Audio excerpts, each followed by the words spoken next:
चलते फिरते लोगों से आपकी बात में पता है क्या आता है कि बिल्कुल देसी भाषा में बात करते हो आप।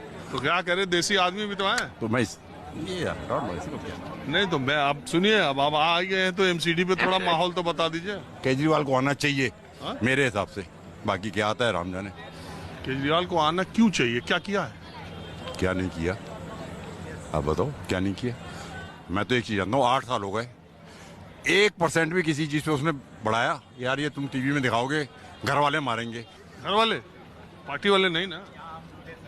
मैं किसी पार्टी का नहीं हूँ, इंडिपेंडेंट हूँ, हाँ तो क्या? लेकिन एक चीज, किसी चीज के ऊपर उसने कोई पैसा नहीं बढ़ाया।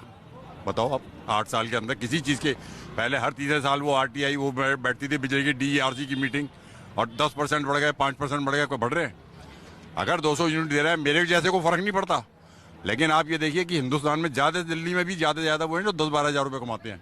मेरे क्या जो काम करने आती है वो बड़ी खुश है कि बाबूजी 10-10 रुपये जो बस के लगते थे वो बच गए, बिजली नहीं देनी पड़ती, पानी नहीं देना पड़ता, इससे ज्यादा तो क्या चाहिए। आपके आने से पहले जो दंपत्ति से मैं बात कर रहा था, मैं जाते हुए देख रहा था तो मैंने कहा लौटते मैं दिख गया तो बात कर लूंगा 1 मिनट को मैं तो बाबूजी। ऐसे ही चलते बात करता रहता हूँ ना। हाँ। तो वो कह ये रहे थे कि दिल्ली के स्कूल और अस्पताल का जो अच्छा करने का वायदा केजरीवाल और बहुत दावा बढ़िया है, करते हैं, बहुत बढ़िया है। वो कह रहे थे खाली बिल्डिंग बनी है, पढ़ाई तो हो नहीं रही, खाली रंग रोगन। अभी पिछले 15 दिन पहले रिपोर्ट आई थी कोई कि दिल्ली, हिंदुस्तान के टॉप 10 स्कूल में दिल्ली के 5 थे। हिंदुस्तान में जो टॉप 10 गवर्नमेंट स्कूल आए हैं उसमें दिल्ली के 5 आए हैं।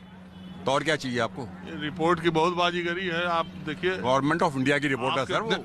40 साल से दिल्ली रहते हैं ना। मैं पैदा यही हुआ, 70 साल की उम्र है। तो इस 70 साल में केजरीवाल, सबसे अच्छी सरकार कौन थी दिल्ली की? शुरू से मैं राजी बीजेपी का, लेकिन अब बीजेपी वाले मतलब सिर्फ नोट कमाने वाले रह गए। मेरा तो अपने इलाके से देखता हूँ, मेरा अपने से पर्सनल है, मेरे को आपसे मतलब नहीं कि आपको क्या फायदा हो रहा है। और एमसीडी वालों ने कैसा काम किया? सिर्फ पैसे का काम। क्या कराना है आपने, बोलो। लाल किला आपके नाम करवा दूं रजिस्ट्री, आप बोलो।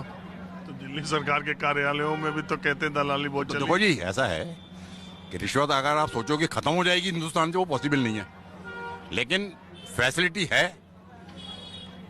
मैं अभी मकान बनाता हूँ, सब कुछ छोड़ो, मैं अभी 1 बोरी सीमेंट और 50 ईंट मंगा लेता हूँ, सूंघता हो जाएगा इंस्पेक्टर कि लाओ जी दे दो 2000 रुपये। कौन, एमसीडी वाला? एमसीडी वाला।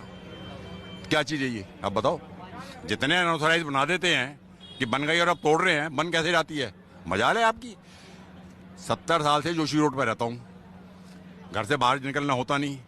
कोई 3-4 साल हुए, एक दिन गली में पीछे खड़ा हुआ वैसी, तो पुलिस की पीसीआर निकल रही थी, तो वो कहते हैं लाला जी आप सड़क पे कैसे खड़े हो।